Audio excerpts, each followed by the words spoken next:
Hello दोस्तों, आइए हम जानते हैं कि नवरात्रि के प्रथम दिन माता शैलपुत्री की पूजा कैसे की जाती है। वह दुर्गा सप्तशती का प्रथम अध्याय में क्या क्या वर्णित है।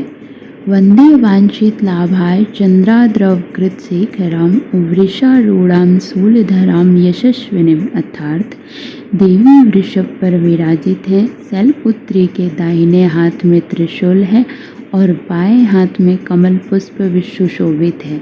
यही नौ दुर्गाओं में प्रथम दुर्गा है और नवरात्रि के पहले दिन माता शैलपुत्री का पूजन करना चाहिए। माता शैलपुत्री को शैलपुत्री इसलिए कहा जाता है क्योंकि यह हिमालय के बेटी के रूप में जन्मी और नौ दुर्गाओं में प्रथम है। अर्थात शैलपुत्री का शाब्दिक अर्थ होता है पर्वत, यानी कि शैला की बेटी। पौराणिक कथाओं के अनुसार शैलपुत्री का जन्म पर्वतों के राजा हिमालय के घर में हुआ था और इसलिए उन्हें शैलपुत्री के नाम से जाना जाता था। माता शैलपुत्री की पूजा शुभ मुहूर्त में ही इनका कलश स्थापित किया जाना चाहिए। माता दुर्गा की प्रतिमा भी स्थापित करें, उन्हें धूप दीप नैवेद्य अर्पित करें। अब माता रानी को चुनरी चढ़ाएं व फलों का भोग लगाएं, फिर उन्हें तिलक लगाएं। फिर विधि विधान से पूरे श्रद्धा भाव के साथ माता दुर्गा के शैलपुत्री स्वरूप की पूजा करें। आइए हम प्रथम अध्याय श्री दुर्गा सप्तशती के प्रथम अध्याय के बारे में जानते हैं। मेधा ऋषि का राजा सूरत और समाधि को भगवती की महिमा बताते हुए मधुकैटभ वध का प्रसंग सुनाना। विनियोग।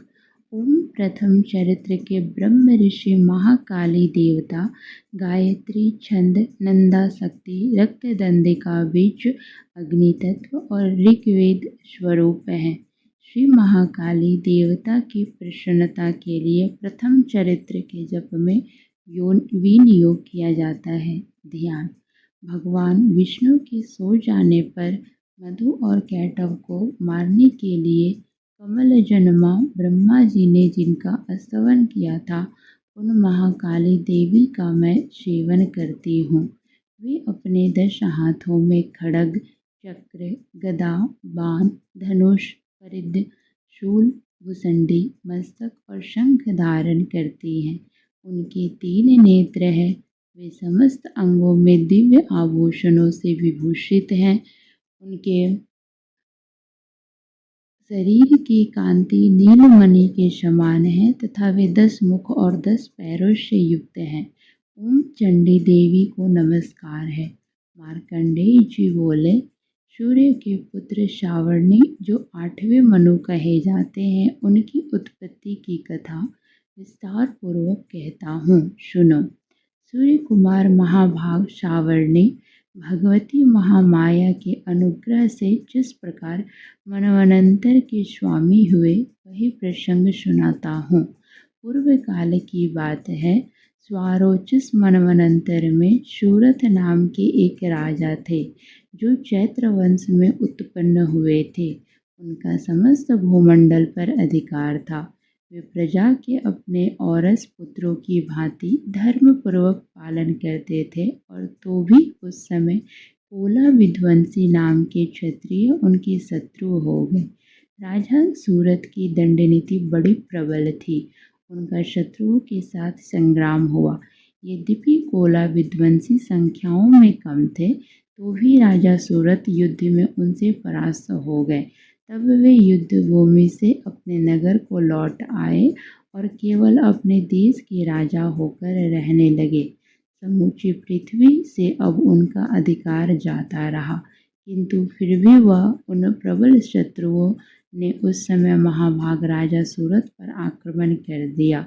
राजा का बल क्षीण हो चला था, इसलिए उनके दुष्ट बलवान और दुरात्मा मंत्रियों ने भी वहां उनकी राजधानी में भी राजकीय सेना और खजानों को हथिया लिया। सूरत का प्रभुत्व नष्ट हो चुका था, इसलिए वे शिकार खेलने के बहाने घोड़े पर सवार होकर वहां से अकेली ही एक घने जंगल में चले गए। वहां उन्होंने विप्रवर मेधा मुनि का आश्रम देखा, जहाँ कितने ही हिंसक जीव अपनी स्वाभाविक हिंसावृत्ति छोड़कर परम शांत भाव से रहते थे। मुनि के बहुत से शिष्य उस वन की शोभा बढ़ा रहे थे। वहाँ जाने पर मुनि ने उनका सत्कार किया और वे उन मुनि श्रेष्ठ के आश्रम पर इधर उधर विचरते हुए कुछ काल तक रहे। फिर ममता से आकृष्ट चित्त होकर वहाँ इस प्रकार चिंता करने लगे कि पूर्व काल में मेरे पूर्वजों ने जिसका पालन किया था वही नगर आज मुझसे रहित है। पता नहीं मेरे दुराचारी भृत्यगण उसकी धर्मपूर्वक रक्षा करते हैं भी या नहीं। जो सदा मदद की वर्षा करने वाला और सूरवीर था, वह मेरा प्रधान हाथी अब शत्रुओं के अधीन होकर न जाने किन भोगों को भोगता होगा। जो लोग मेरी कृपा और धन भोजन पाने से सदा मेरे पीछे पीछे चलते थे, वे निश्चय ही अब उन राजाओं का अनुसरण करते होंगे। उन अपव्ययी लोगों के द्वारा सदा खर्च होते रहने के कारण अत्यंत कष्ट से जमा किया हुआ मेरा खजाना खाली हो जाएगा। ये तथा और भी कई बातें राजा सूरत निरंतर सोचते रहते थे।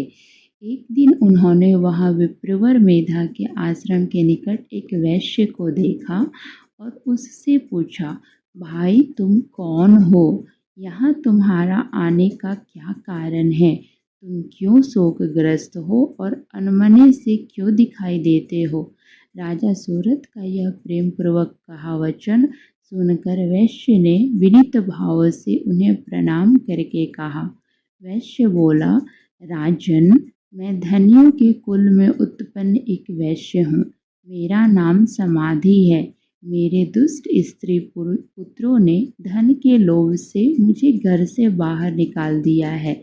मैं इस समय धन, स्त्री और पुत्रों से वंचित हूँ। मेरे विश्वसनीय बंधुओं ने मेरा ही धन लेकर मुझे दूर किया है, इसलिए दुखी होकर मैं वन में चला आया हूँ। यहाँ रहकर मैं इसी बात को नहीं जानता कि मेरे पुत्रों की, स्त्री की और स्वजनों की कुशल है या नहीं। इस समय घर में वे कुशल से रहते हैं अथवा उन्हें कोई कष्ट है। वे मेरे पुत्र कैसे हैं? क्या वे सदाचारी अथवा दुराचारी हो गए हैं? राजा ने पूछा, जिन लोभी स्त्री पुत्र आदि ने धन के कारण तुम्हें घर से बाहर निकाल दिया, उनके प्रति तुम्हारे चित्त में इतना स्नेह का बंधन क्यों है? वैश्य बोला, आप मेरे विषय में जैसी बात कहते हैं वह सब ठीक है, किंतु क्या करूं, मेरा मन निष्ठुरता नहीं धारण करता।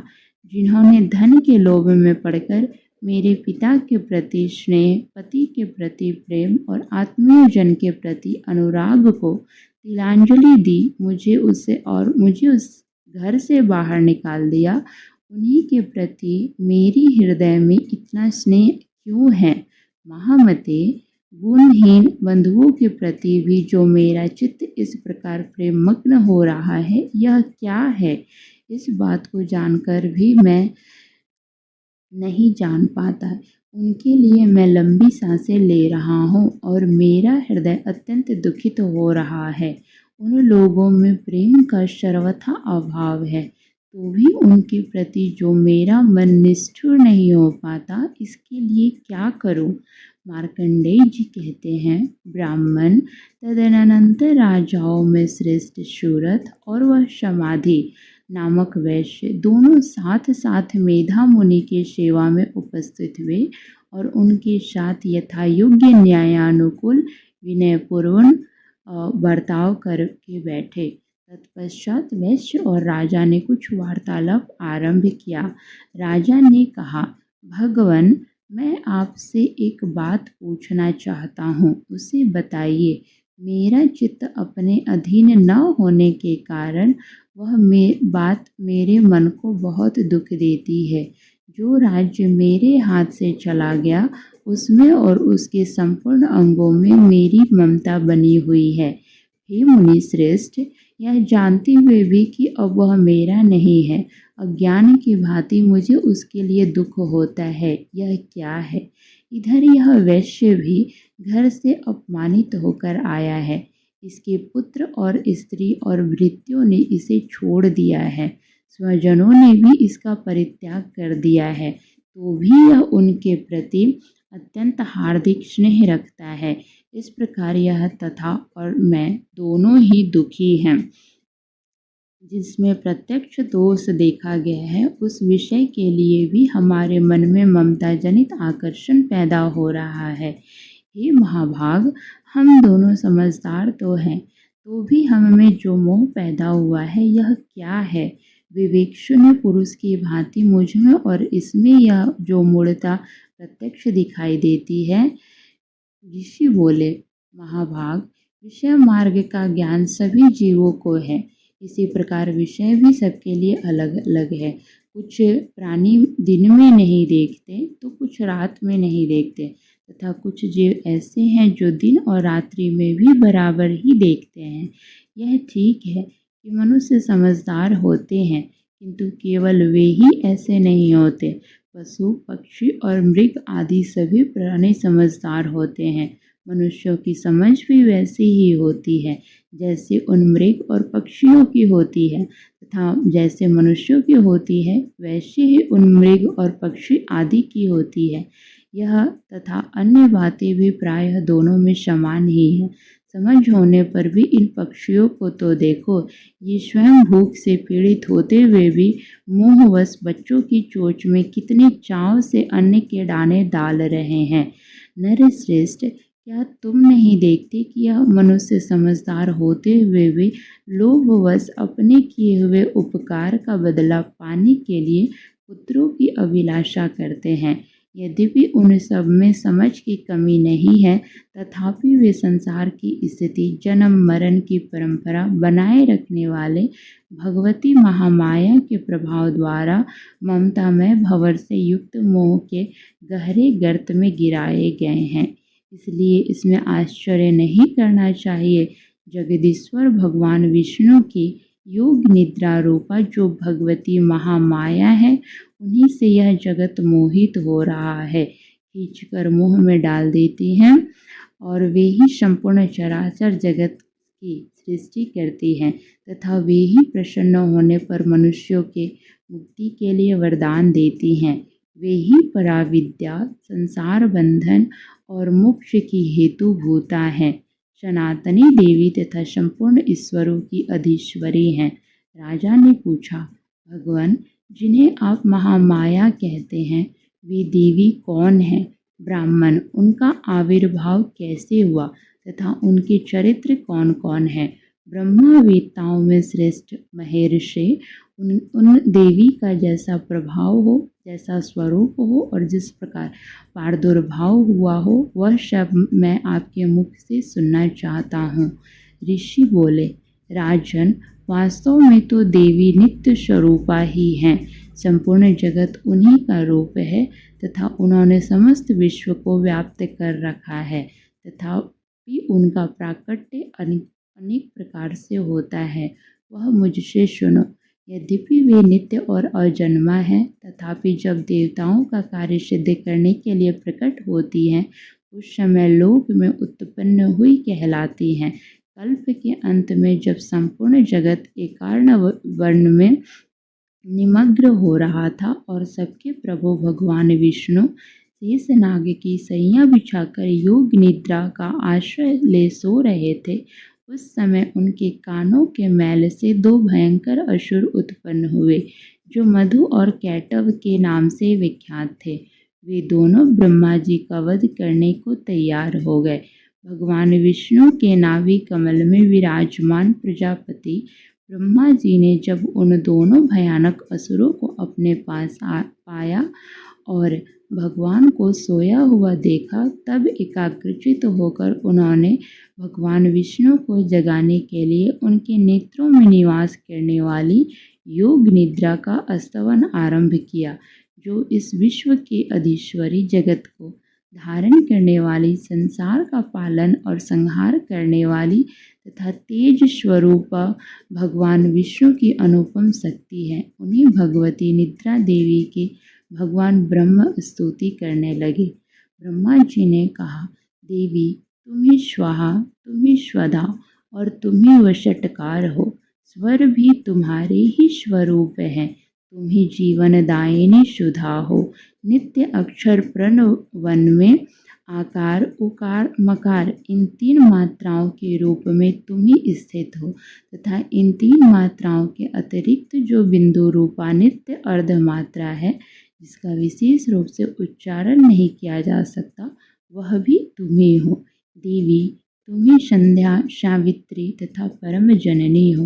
देवी तुम ही इस विश्व ब्रह्मांड को धारण करती हो। तुमसे ही इस जगत की सृष्टि होती है। तुम ही से इसका पालन होता है और सदा तुम ही कल्प के अंत में सबको अपना ग्रास बना लेती हो। हे जगन्मयी देवी, इस जगत की उत्पत्ति के समय तुम सृष्टि रूपा हो, पालन काल में स्थिति रूपा हो तथा कल्पांत के समय संहार रूप धारण करने वाली हो। तुम ही महाविद्या, महामाया, महामेधा, महास्मृति, महामोहरूपा, महादेवी और महाशूरी हो। तुम ही तीनों गुणों को उत्पन्न करने वाली सबकी प्रकृति हो। भयंकर कालरात्रि, महारात्रि, मोहरात्रि भी तुम ही हो। तुम ही श्री, तुम ही ईश्वरी, तुम ही हिरे और तुम ही बोध स्वरूपा बुद्धि हो। लज्जा, पुष्टि, तुष्टि, शांति और क्षमा भी तुम ही हो। तुम ही खड्ग धारिणी, शूल धारिणी, घोर रूपा तथा गदा, चक्र, शंख और धनुष धारण करने वाली हो। बाण, भुषुंडी और परिधि ये भी तुम्हारे अस्त्र हैं। तुम ही सौम्य और सौम्योत्तर हो। इतना ही नहीं, जितने भी सौम्य व सुंदर पदार्थ हैं उन सब की अपेक्षा तुम अत्यधिक सुंदरी हो। पर और अपर सबसे परे रहने वाली परमेश्वरी तुम ही हो। सर्वस्वरूपे देवी, कहीं भी सत्य असत्य जो कुछ वस्तुएं हैं उन सब की जो शक्ति है वह तुम ही हो। ऐसी अवस्था में तुम्हारी स्तुति क्या हो सकती है। जो इस जगत की सृष्टि, पालन और संहार करते हैं उन भगवान को भी जब तुमने निद्रा के अधीन कर दिया है तब तुम्हारी स्तुति करने में यहाँ कौन समर्थ हो सकता है। मुझको, भगवान शंकर को तथा भगवान विष्णु को भी तुमने ही शरीर धारण कराया है, अतः तुम्हारी स्तुति करने की शक्ति किसमें है। देवी, तुम तो अपने इन उदार प्रभावों से ही प्रशंसित हो।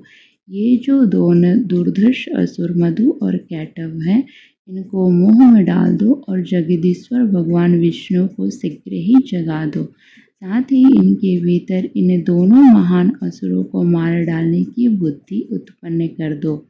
ऋषि कहते हैं, राजन, जब ब्रह्मा जी ने वहाँ मधु और कैटव को मारने के उद्देश्य से भगवान विष्णु को जगाने के लिए तमोगुण की अधिष्ठात्री देवी योग निद्रा की इस प्रकार स्तुति की, तब वे भगवान के नेत्र, मुख, नासिका, बाहु, हृदय और वक्ष स्थल से निकलकर अव्यक्त जन्मा ब्रह्मा जी की दृष्टि के समक्ष खड़ी हो गई।